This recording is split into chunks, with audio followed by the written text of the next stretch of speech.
네, 마태복음 7장 28절로 29절까지의 말씀입니다.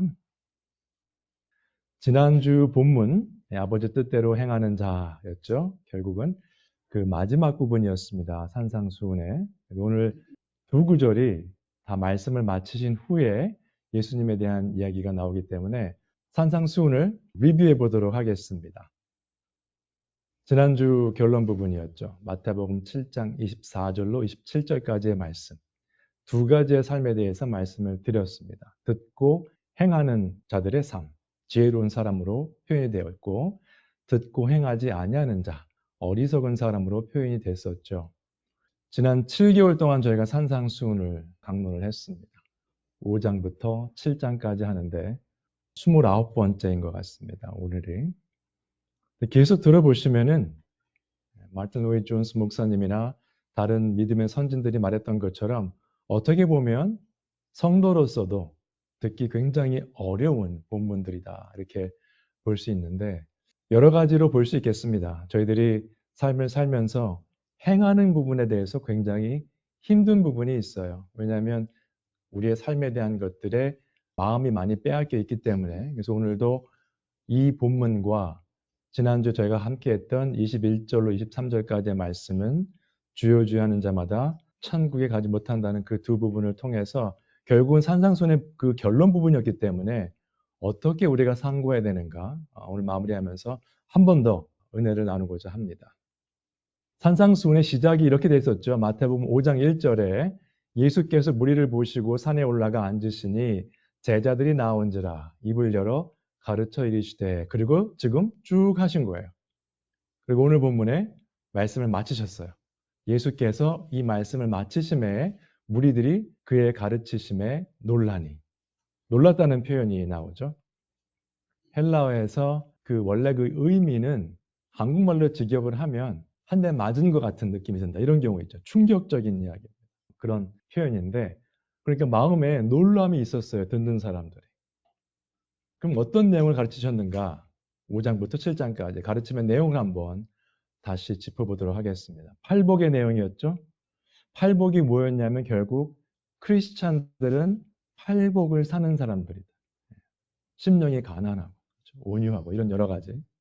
그다음에 세상에 빛과 소금의 역할을 하는 것도 역시 그리스도인이기 때문에 가능하다는 말씀이었고 여러 가지 구체적인 죄의 문제들을 다루었습니다. 형제를 미워하는 것 등등 나왔었죠. 그 다음에 6장부터 나오는 것이 외식하는 자들에 대한 경고였습니다. 열심히 그냥 교회를 참석하고 성경 공부를 하면은 다 잘 되는 것 같지만 아니라는 거죠. 삶 가운데 내 행함이 드러나지 않고 삶이 변화받지 않으면 그냥 형식적인 것으로 끝날 수 있다. 그런 것에 대한 경고였고 그리고 또 세상에 있는 모든 먹고 마시는 문제 걱정 염려하지 말라는 거죠. 먼저 그의 나라와 그의 의를 구하라는 내용이었습니다. 그 다음에 근문율이 있었고 지난주 말씀을 듣고 행하는 삶 주여 주여 하는 자들에게 예수님께서 불법을 행하는 자들이라고 말씀하셨어요. 하나님의 말씀을 제대로 행하는 사람들이 되어야 된다는 그러한 뜻의 말씀이었습니다. 그래서 그의 가르치심에 놀랐다고 돼 있어요. 그 무리들이 크라우드죠. 많은 사람들이 그의 가르침에 놀랐는데 안타까운 것은 놀랐다는 표현은 있는데 많은 무리들이 회개하고 감사하고 새로운 삶의 시작을 각오하고 다짐하였더라. 그런 얘기는 없습니다. 예수님의 강론하시는 그 말씀을 듣고 놀라는 부분은 곳곳에 나옵니다. 근데 회개하고 감사했다는 얘기는 없어요.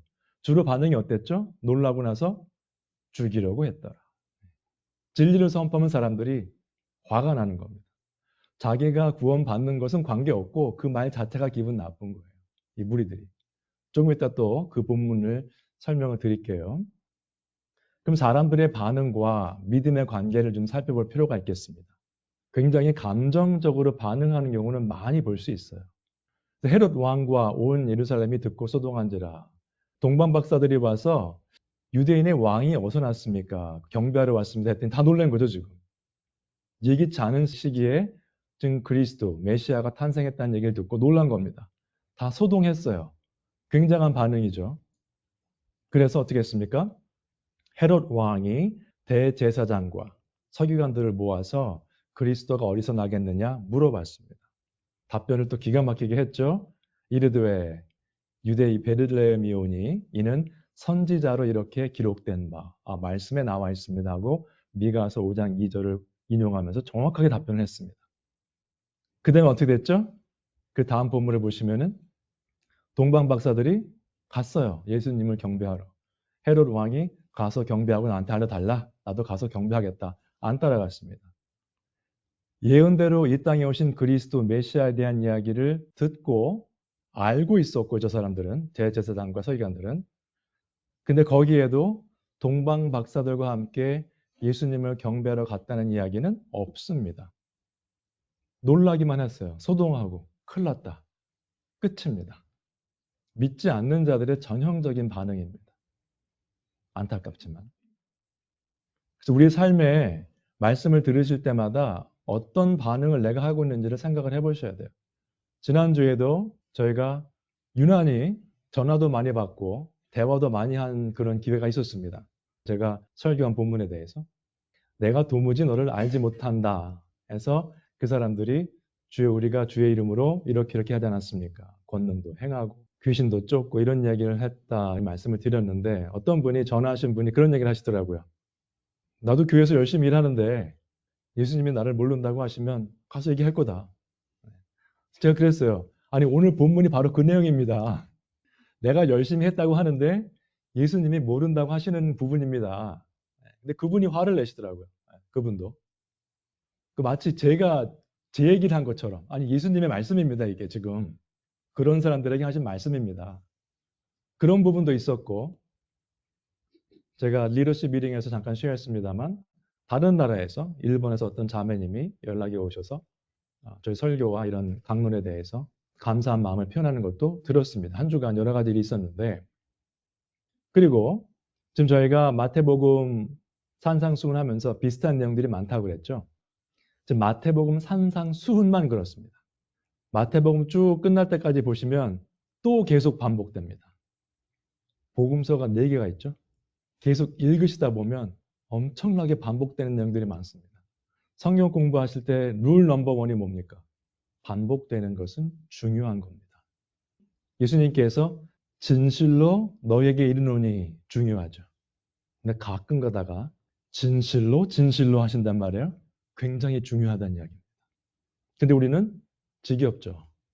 여러분 자녀를 키우신 분들은 아실 거고 또 사랑하는 사람과 가정을 이루신 분들은 아시겠지만 자녀들 키우시면서 이제 아이가 이제 12살이 됐는데 아직도 매일 이 아이를 보는구나. 지겹다. 그렇게 하시는 부모님은 없을 거예요. 사랑하는 자녀는 떨어지기가 싫은 그런 관계입니다. 대학교 보낼 때 울죠. 부모님들이. 떠나보내면서. 어디 멀리 가는 것도 아닌데. 근데 하나님의 말씀은 계속 들으면 지겹다, 반복된다는 반응을 많이 제가 듣습니다.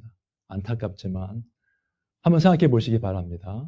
두 번째 블랙 포인트 보시면은 이는 그 가르치시는 것이 권위 있는 자와 같고 그들의 서기관들과 같지 아니함일러라. 권위에 대해서 이야기를 합니다. 서기관들과 같지 않았다는 이야기를 합니다. 그래서 그 권위가 어떤 것이었는가 한번 생각해 보겠습니다. 서기관들, 종교 지도자들은 자신들의 권위를 사용할 수가 없었어요. 그들이 권위 있는 사람들이 아니기 때문에 자신보다 더 훌륭한 사람들의 권위를 의지해서 이야기를 했습니다. 예를 들어서 저 같은 경우도 목회자로서 말씀을 전할 때 제 권위가 아니고 하나님의 말씀이라든가 아니면은 훌륭한 선진들, 믿음의 선진들의 그분들의 말을 인용해서 제가 말씀을 드리죠. 그 이유가 다 있는 거죠. 그런데 좀 더 나은 것은 선지자들이죠. 구약에 나오는 선지자들은 여호와의 말씀이 하면서 하나님의 말씀을 계속 인용합니다. 들은 말씀을 계속해서 강론하죠. 결국 그것도 선지자들의 자신들의 권위가 아니고 하나님의 말씀의 권위에 의지해서 말씀을 강론했던 것을 기억하시면 되겠습니다. 그런데 예수님께서는 어떻게 하셨습니까? 내가 진실로 너에게 이르노니 계속 반복되는 내용입니다. 내가 말한다고 말씀하셨어요. 권위가 어디서 나옵니까? 예수님 자신에게서 나오는 거예요. 말씀이 육신이 돼서 오신 예수 그리스도께서 직접 말씀하시는 겁니다. 그리고 또 삼위일체 하나님이시기 때문에 그 권위에 대해서 또 정확하게 설명하셨어요. 같이 한번 읽으실까요? 시작. 예수께서 대답하여 이르시되 내 교훈은 내 것이 아니요 나를 보내신 이의 것이니라. 사람이 하나님의 뜻을 행하려 하면 이 교훈이 하나님께로부터 왔는지 내가 스스로 말함인지 알리라. 예수님께서도 내 말이 아니고 내 교훈은 나를 보내신 이의 것이니라. 하나님 아버지의 것이니라 라고 말씀하셨어요. 그렇다면 오늘날 목회자들은 어떻게 해야 되겠습니까? 제가 지난번에 뭘 했는데 뭐 그런 얘기를 주로 해야 되겠습니까? 아니면 하나님의 말씀을 위주로 말씀을 선포해야 되겠습니까? 예수님께서도 나를 보내신 이의 교훈을 강론한다고 말씀하셨는데 목회자들이 하나님의 말씀 외에 다른 것을 위주로 설교할 수는 없습니다. 두 번째 보시면은 사람이 하나님의 뜻을 행하려 하면 이 교훈이 하나님께로부터 왔는지 내가 스스로 말함인지 알리라. 제가 목회를 하면서 가장 많이 들었던 이야기 중에 하나가 왜 당신만 맞다고 합니까? 라는 말이었습니다. 현재까지 제일 많이 들은 이야기예요. 여러분 제가 설교하는 거를 한번 쭉 들어보세요. 나중에 기회가 되시면 지금 저희가 인터넷에 올린 게 한 370개 되거든요. 한번 들어보세요. 그 가운데 제 말이 맞습니다라고 한 것이 있는지 한번 보시기 바랍니다.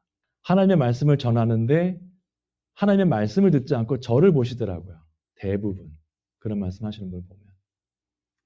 존 맥카터도 그런 얘기를 많이 듣는다고 하더라고요. Why do you think you're the only one who's right? 마틴 루터가 종교개혁을 할 때 그런 얘기 했다고 하죠. 어떻게 이렇게 교회가 다 썩을 수 있는가? 말씀을 하지 않고. 뭡니까? 다 틀렸다는 이야기죠.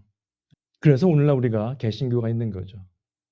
그래서 우리가 하나님의 뜻을 행하려면 전하는 사람을 자꾸 보시지 마시고 지난주도 말씀드렸지만은 하나님께로부터 왔는지 그 전하는 사람이 스스로 말을 하는지 그걸 구별을 하셔야 돼요. 전하는 사람이 한다고 생각하면 그거 순종할 수 없습니다. 그렇죠? 지금 요한복음 7장 16절 17절의 말씀이죠. 그 다음에 18절로 19절을 보시면 이렇게 나옵니다. 스스로 말하는 자는 자기 영광만 구하되 사도 바울이 말했던 것처럼 말씀으로 장사하는 사람들은 자기 영광을 위해서 하는 거죠. 장사가 잘 돼야 될 거 아니겠습니까? 보내신 이의 영광을 구하는 자는 참되니 그 속에 불의가 없느니라. 그리고 뭐라고 하셨어요? 모세가 너희에게 율법을 주지 아니하였느냐? 너희 중에 율법을 지키는 자가 없도다. 너희가 어찌하여 나를 죽이려 하느냐? 이런 말을 듣고 누가 좋아하겠습니까?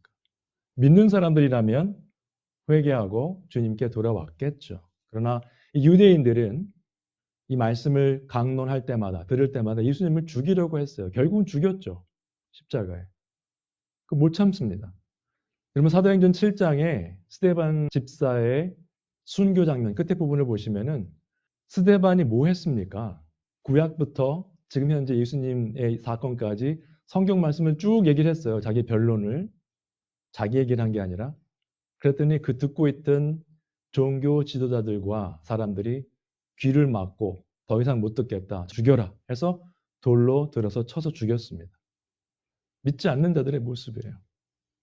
제가 바라는 것은 우리 교회에 계신 성도님들은 그러한 반응이 아니라 형제 어찌할꼬 내가 회개를 하고 삶이 변화되시는 그러한 모습들이 나타나시기를 주님의 이름으로 축원 드립니다. 그럼 어떻게 적용할 것인가? 지난주 저희가 목요일에 리더십 미팅을 하면서 그 책에서 잠깐 나눴던 부분이 이런 게 있었습니다. 어떤 사역을 하고 어떤 일상적인 업무를 맡았든 매 순간 복음을 기억하고 가슴에 가득 채워야 한다. 이제 교회에 대한 이야기지만 무엇을 하든지 간에 복음이 항상 가슴 속에 있어야 된다는 이야기입니다. 그 다음에 그렇게 하지 않으면 그런 뜻이겠죠. 복음이 아닌 다른 것이 교회와 사역 리더들의 머리와 가슴을 채울 위험이 있다. 어떤 것이 우리의 마음을 채울 수 있을까요? 사도 바울의 말처럼 사람들 눈치를 보기 시작합니다. 누가 뭐라고 하면 칭찬받을 땐 다 좋죠. 근데 이제 비판을 하고 교회 사역에 대한 거, 설교에 관한 얘기를 하게 되면 그 사람들의 눈치를 볼 위험이 있다는 거죠. 이 부분을 쉐어하면서 많이 생각을 했어요. 특히 올해 제가 그런 면이 있어서 흔들릴 때가 많이 있었는데 여러분들의 기도로 제자를 찾았습니다만 말씀 외에 다른 것을 머리에 가슴속에 집어넣을 여유가 없더라고요. 그렇게 하면 안 되겠더라고요. 결국 사람을 보게 되더라고요. 사람을 의지하게 되거나 사람에게 실망하게 되거나 그것은 사역이 아닙니다. 하나님을 위한 게 아니죠. 그 뒤에 뭐라고 됐습니까? 그렇게 되면 하나님이 가치 있게 여기시는 것을 가치 있게 여기지 않게 되고 하나님이 기뻐하시는 일을 하지 않게 된다. 폴 데이비드 트리비언 분이 그렇게 말씀하셨습니다. 저분도 지금 70대에 계신 분이에요. 교회 리더들, 목회자들을 위한 책을 많이 쓰시는 분인데 그렇게 얘기를 했습니다. 잊지 말 것, 말씀으로 가득 채워져야 된다. 사람 눈치 보지 말고 꿋꿋하게 가라. 그 이야기입니다. 근데 이것은 세상을 살아가는 빛과 소금의 역할을 잘 감당해야 되는 모든 성도님들에게 해당되는 이야기입니다. 쉽지 않거든요. 직장에서. 그렇죠? 크리스찬으로서 정직하게 또 사업도 해야 되고 손해보는 것 같기도 하고 그러나 그렇게 바른 길을 가는 것이 우리가 부름받은 소명을 잘 감당한 길이라고 믿습니다. 그럼 산상순에 대해서 마이클 그린이라고 하는 신학자가 이렇게 얘기를 했습니다. 산상순에서 말하는 것은 그냥 이론적으로 알고 배우는 것이 아니라 meant to be lived out by citizens of the kingdom. 천국 시민들이 산상순의 말씀대로 살아가도록 그런 의미로 말씀을 주신 것이다 라는 뜻이에요. 듣고 와 놀라는 것이 아니라 그러나 they cannot even begin to live it until they enter that kingdom. 천국에 들어가지 않은 사람들은 그렇게 살고자 하는 시작도 할 수 없다는 거죠. 그러니까 먼저 그 천국에 들어가셔야 돼요. 왜냐하면 성경 말씀은 천국 하면은 마치 예수님 재림하시고 우리가 죽거나 이렇게 되면 가는 곳으로만 생각하시는데 그것도 맞는 말씀이지만은 예수님께서 분명히 말씀하셨죠. 사망에서 생명으로 옮겼느니라. 옮겨질 것이 아니고 그럼 이미 천국 시민이 돼 있어야 돼요. 거듭나게 되는 순간. 그렇게 돼야 팔복이 가능한 것이고 빛과 소금의 역할이 가능한 것이죠. 그래서 여기서 말씀하시고 계신 그 포인트는 무엇인가? 하나님과의 관계가 제대로 서 있는가에 관한 내용이다. 이렇게 설명을 했습니다. 그러면 예수님께서 처음 말씀하셨던, 강론하셨던 말씀이 무엇이었는가? 마태복음 4장 17절의 말씀입니다. 예수께서 비로소 전파하여 이르시되 회개하라 천국이 가까이 왔느니라 하시더라. 예수님도 회개에 대한 말씀을 제일 먼저 하셨어요. 천국이 가까웠느니라가 아니라 회개를 하라는 거죠. 먼저. 그래야 천국에 들어간다는 말씀입니다. 그런데 두 가지 반응이 있겠죠? 오늘 헤롯 왕과 서기관들의 예를 드렸습니다만 헤롯 왕 같은 경우는 예수님을 해하려고 했기 때문에 그 말씀에 대해서 의지적으로 거부한 사람이었습니다. 예수님을 죽이려고 했던 그러한 사람이죠. 혹은 무관심입니다. 대제사장들, 서기관들, 백성들 아무도 관심이 없었어요. 베들레헴에서 나셨습니다. 오케이. 끝. 또 비즈니스 하러 가야 되고 직장도 가야 되고 그런 삶이죠. 그 말씀을 듣고 반응하는 한 부류가 되겠고 다른 한 부류는 그 말씀이 정말 이 속에 들어가서 우리의 삶을 송두리째 변화시키는 반응입니다. 디도서에 보시면은 그의 긍휼하심을 따라 중생의 씻음과 성령의 새롭게 하심으로 우리를 구원하셨다고 되어 있습니다. 우리를 구원하시되 우리의 선한 행위로 하지 아니하시고 나옵니다. 하나님의 은혜로 정말 삶이 바뀌는 경우가 있어요. 그 말씀을 듣고. 두 가지 케이스입니다. 여러분들은 어느 쪽에 해당되십니까? 세상에서도 흔히 말하는 게 있죠. 줄을 잘 서야 된다. 어느 쪽에 쓰셔야 될까요? 바른 쪽 쓰셔야 되겠습니다. 그래서 우리는 깨어 준비하는 삶이 필요합니다. 반석 위에 집을 지은 거 그것은 행함에 대한 내용이었지만 그 위에 보시면은 주여 주여 하는 자가 하는 내용을 보시면은 그냥 깨어있지 않기 때문에 그 어리석은 열처녀 중에 5명처럼 그냥 그 자리에 있으면 되겠지 하는 그러한 생각들을 하면서 사는 사람들이었습니다. 끝까지 그렇게 살면 끝까지 그 자리에 남아있게 되어 있습니다. 변화는 없겠죠. 그래서 마태복음 24장과 25장을 하실 때 제가 더 자세하게 설명을 드리겠습니다만 그 부분을 위해서 가장 좋은 본문이 마태복음 24장에 나옵니다. 마지막 때에 관한 준비가 얼마나 필요한가에 관한 부분이죠.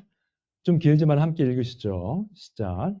그러나 그 날과 그 때는 아무도 모르나니 하늘의 천사들도 아들도 모르고 오직 아버지만 아시느니라. 노아의 때와 같이 인자의 임함도 그러하리라. 홍수전에 노아가 방주에 들어가던 날까지 사람들이 먹고 마시고 장가들고 시집가고 있으면서 홍수가 나서 그들을 다 멸하기까지 깨닫지 못하였으니 인자의 임함도 이와 같으리라. 아멘. 그날과 그때는 아무도 모른다고 말씀하셨습니다. 이단의 많은 공통점 중에 하나가 마지막 때에 관한 것을 강조하고 항상 예수님의 재림에 대해서 알고 있어요. 네, 예전에 미국에서도 시작된 그런 게 있었는데 벌써 한 10년 이상 된 것 같아요. 그분은 결국 돌아가셨지만은 몇 번이나 실수를 했어요. 언제 예수님 오신다. 그러다가 그때는 이스턴 스탠더드 타임으로 몇 시. 그렇죠? 그런 식으로 뭐 데일라이트 세빙 타임으로 이렇게 된다면서 시간까지 다 정하신 분이 있었어요. 그래서 그분을 따르는 분들은 옷을 단정하게 입고 다 휴거받을 준비를 하고 있었습니다. 저녁 시간대. 아무 일도 안 일어났죠. 그래서 그것 때문에 그러한 집들의 자녀들이 예수 그리스도를 떠난 케이스도 있어요. 성경 말씀 이제 안 믿겠다. 이런 분들도 있었습니다. 조심하셔야 돼요. 이단들은 너무나 그걸 정확히 알고 있어요. 마지막 때의 시간과 언제 될 것이며 이런 것을 막 환상을 보고 막 이러면서 알고 있어요. 조심하셔야 되는데 성경 말씀에는 분명히 나와 있죠. 아무도 모른다. 아무도 모른다. 오직 아버지만 아신다고 되어 있고 또 표현을 어떻게 하셨는가 하면 예수님께서 노아의 때와 같다. 우리 잘 아시잖아요. 그 수많은 사람들 중에 노아의 식구들만 방주를 준비하고 있었습니다. 그때라고 삶이 바쁘지 않았겠습니까? 그 수많은 사람들이 살면서 경쟁도 있었을 것이고 좋은 직장도 가져야 될 것이고 자녀들도 좋은 대학도 보내야 되고 이런 게 있었겠죠? 그래 노아의 그 가족들은 방주를 항상 생각하면서 시간이 나면 그걸 계속 지었습니다. 사람들이 볼 때 비는 지금 한 방울도 안 오는데 홍수 난다고 하니 얼마나 어리석었겠습니까? 지금 세상 테크놀로지가 막 발전하고 AI가 지금 세상을 지배하는 때가 왔는데 예수님이 재림하신다, 심판해 주러 오신다. 얼마나 어리석게 들리겠습니까? 근데 예수님께서 분명히 말씀하셨어요. 노아의 때와 같이 인자의 임함도 그러하리라. 홍수 전에 노아가 방주에 들어가던 날까지 사람들이 먹고 마시고 장가들고 시집가고 있으면서 그 세상 일만 그냥 한 거예요. 먹고 마시는 건 다 해야 되겠죠. 노아의 식구들도 했죠. 결혼도 하고. 왜냐하면 그 아들들이 결혼했잖아요. 그걸 말하는 게 아니라 그냥 세상적인 것만 했다는 거죠. 홍수가 나서 그들을 다 멸하기까지 깨닫지 못하였어요. 홍수가 나서 죽으면서까지도 깨닫지 못한 왜 이렇게 됐는가? 계속 듣긴 들었어요. 홍수에 대한 이야기를.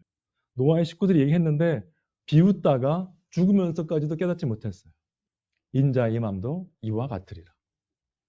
우리는 깨어 있어야 됩니다, 여러분. 영적으로 깨어 있으셔야 돼요. 분별을 하셔야 돼요. 지금 내가 무엇을 먹을까, 무엇을 마실까만 염려하고 있는지 아니면 하나님의 나라와 하나님의 의를 먼저 구하고 있는지 구별을 하셔야 됩니다. 저 말씀이 마태복음 24장 36절로 39절까지의 말씀인데 그 다음 세 구절이 이렇게 나옵니다. 함께 읽으시죠. 시작. 그때 두 사람이 밭에 있을 때 한 사람은 데려가고 한 사람은 버려둠을 당할 것이요. 두 여자가 맷돌질을 하고 있음에 한 사람은 데려가고 한 사람은 버려둠을 당할 것이니라. 그러므로 깨어 있으라. 어느 날에 너희 주가 임할는지 너희가 알지 못함이니라. 주의 이름으로 일을 한 사람들. 10처녀 중에 5명은 어리석어서 준비가 안 됐던 사람들. 다 뭡니까? 같은 장소에 있었죠. 교회에 있었죠. 두 사람이 밭에 있어요. 같은 장소에 있습니다. 한 사람은 데려가고 한 사람은 버려둠을 당할 것이요. 두 여자가 맷돌질을 하고 있음에 한 사람은 데려가고 한 사람은 버려둠을 당할 것이니라. 같은 일을 하고 있거든요, 지금. 다 구원받는 것이 아니에요. 그러므로 깨어있으라. 예수님의 말씀입니다. 어느 날에 너희 주가 임할는지 너희가 알지 못함이니라. 오늘 제가 지금 나누는 그 본문이 마태복음 24장 36절부터 42절까지의 말씀인데 36절 전의 벌스가 35절이겠죠? 저 위에 같이 한번 읽으시죠. 시작. 천지는 없어질지언정 내 말은 없어지지 아니하리라. 아멘. 진리의 말씀입니다. 하나님의 말씀은 없어지지 않고 다 이루어지게 되어 있습니다. 마지막 때에 대한 이야기를 들어도 헤롯과 같이 화를 내든지 서기관 대제사장들, 백성들처럼 아무 감각이 없으면 문제가 심각한 겁니다. 부디 여러분들은 삶을 돌아보시고 내가 지금 어느 길에 서 있는가? 나도 맷돌질을 하고 있지만은 나는 하나님께서 선택하신 사람인가? 말씀을 통해서 확인하셔야 돼요. 기도하시면서. 그래서 베드로전서 이렇게 나왔죠. 같이 한번 읽으시죠. 여기 부분도. 시작. 하나님의 집에서 심판을 시작할 때가 되었나니 만일 우리에게 먼저 하면 하나님의 복음을 순종하지 아니하는 자들의 그 마지막은 어떠하며 또 의인이 겨우 구원을 받으면 경건하지 아니한 자와 죄인은 어디에 서리요. 하나님의 집은 교회죠. 심판이 교회에 먼저 시작을 합니다. 하나님께서. 양과 염소를 구별하시는 거예요. 교회에 있지만 선택받은 자들과 양과 그렇지 않은 염소를 구별하십니다. 그때가 시작이 된다는 거예요. 베드로의 말씀이죠. 우리에게 먼저 그렇게 하신다면 하나님의 복음을 순종하지 아니하는 자들의 그 마지막은 어떠하겠느냐? 답변을 구하는 것이 아닙니다. 그들은 소망이 없어요. 희망이 없습니다. 또 의인이 겨우 구원을 받으면 저희가 내세우고 자랑할 거 아무것도 없습니다. 하나님께서 의롭다고 하셨기 때문에 의인이 된 것이지 저희가 뭘 잘해서 뭐 완벽한 삶을 살아서 의로운 게 아니에요. 겨우 구원을 받는 겁니다. 하나님의 은혜로. 경건하지 아니한 자와 죄인은 어디에 서리요? 설 자리가 없다는 이야기입니다. 지금 저희가 세상 일에 휩쓸리고 짓눌려서 힘들어하고 그런 마음이 없을 수는 없겠죠. 그러나 그것 때문에 우리가 하나님의 나라와 하나님의 의를 구하는 데 소홀하다면 어디에 해당되겠습니까? 아까 그 부분은 하나님의 집, 결국 교회 전체를 본다면 개인적으로, 개개인이 우리는 구별된 삶을 살아야 되겠습니다. 시편 37편의 말씀인데 제가 보통 이제 주일날 저녁에 영어 설교를 에디트해서 인터넷에 올리고 단어는 제가 이제 그때 바로 못해요. 그 다음날이나 그 다다음날 하는데 송 집사님 도와주시고 근데 보통 주일날 저녁에 그걸 영어 설교를 올리고 나면 시간이 좀 남게 되면은 그 다음 주 설교를 시작을 하죠. 또 구상을 하고 기도를 하고 이 본문을 또 읽기 시작합니다. 그래서 일주일을 쭉 준비를 하는데 지난주 주일날 제가 시편 37편을 본문과 연관이 된 것 같아서 보게 됐어요.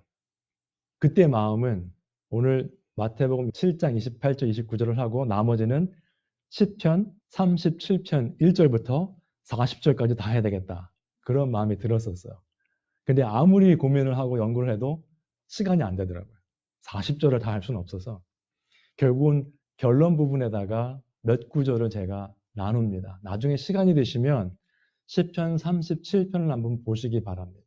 전체를. 시편 37편 3절로 6절까지의 말씀이 이렇게 나와 있습니다. 여호와를 의뢰하고 선을 행하라. 그냥 선을 행하는 것이 아니라 여호와를 의뢰하고 선을 행하라. 땅에 머무는 동안, 이 땅에 사는 동안이죠. 그의 성실을 먹을거리로 삼을지어다. 하나님의 신실하심을 늘 우리의 영의 양식으로 삼고 살으라는 이야기죠. 땅에 사는 동안. 또 여호와를 기뻐하라라고 되어 있습니다. 세상 일도 기뻐할 일이 있지만은 하나님을 기뻐하는 것은 왜 강점이 있을까요? 하나님은 변치 않으시거든요. 늘 일정하신 분이기 때문에 우리가 늘 감사할 수 있는 거죠.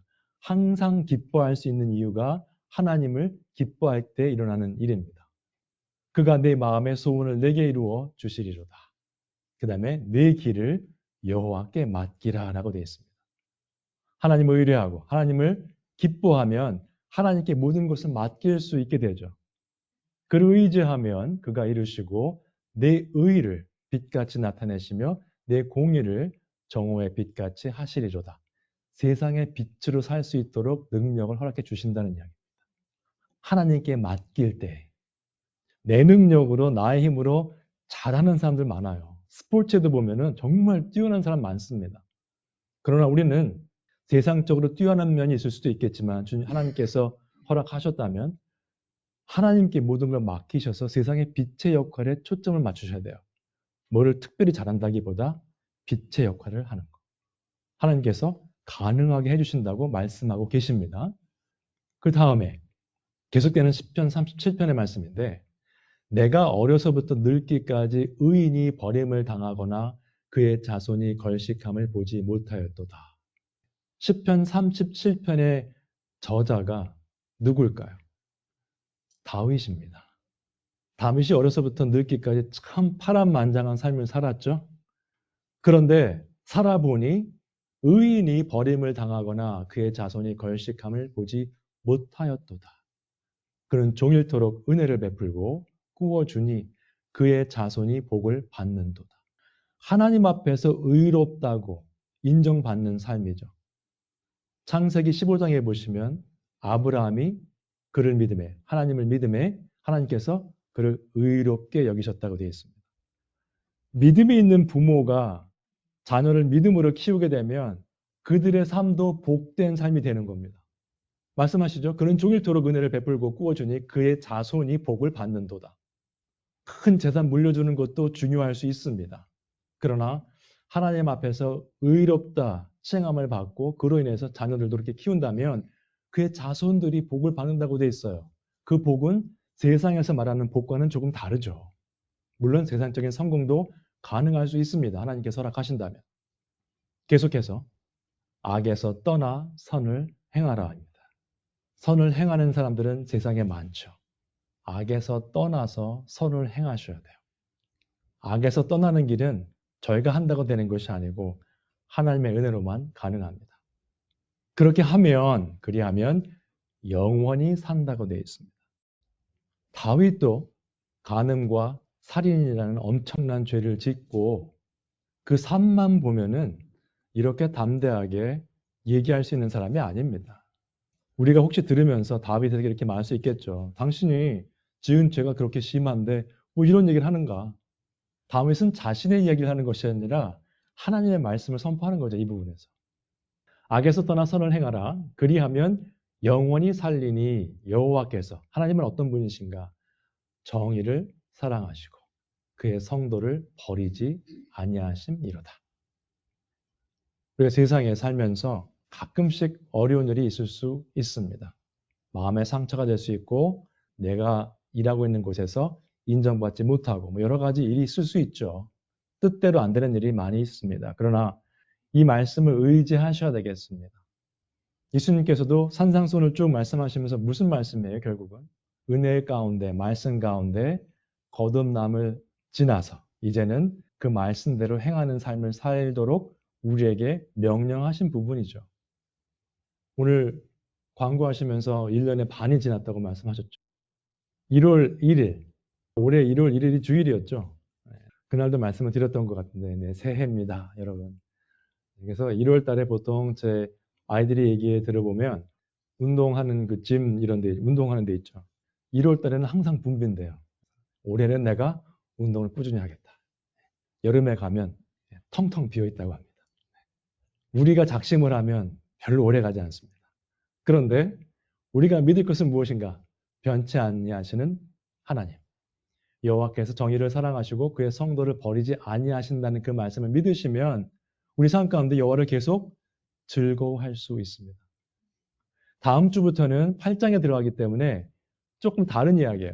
예수님께서 병자를 고치시고 우리가 많이 들었던 그런 이야기가 이제 나오게 됩니다. 그래서 오늘까지는 굉장히 무거울 수 있고 어려운 이야기였지만은 잘 또 들어주셨고 그래서 앞으로의 신앙생활에 그 말씀들이 좀 하나라도 보탬이 되었으면 합니다. 그래서 오늘 말씀을 통해서도 하나님께 나아오시고 악에서 떠나서 선을 행함으로 하나님께 영광 올려드리는 우리 모두가 되시기를 주님의 이름으로 축원드립니다. 주님 은혜를 감사드립니다. 저희가 지난 7개월 동안 산상수훈을 통해서 말씀을 상고해보며 은혜를 나눴습니다. 하나님께서 저희들 마음 가운데 어떻게 살아야 될지 또 우리의 삶을 돌아보는 시간을 계속해서 허락해 주심에 감사를 드립니다. 오늘 이 시간 저희들이 마음 문을 열고 하나님 앞에 나아오며 또 새로운 각오를 하되 저희들의 능력과 의지를 생각하는 것이 아니라 하나님의 뜻과 변치 않으시는 진리를 의지하는 그러한 마음으로 앞으로의 남은 삶을 살아갈 수 있도록 하나님께서 은혜 베풀어 주시옵소서. 감사를 드리며 이 모든 말씀 우리 주 예수 그리스도의 이름으로 기도드립니다. 아멘.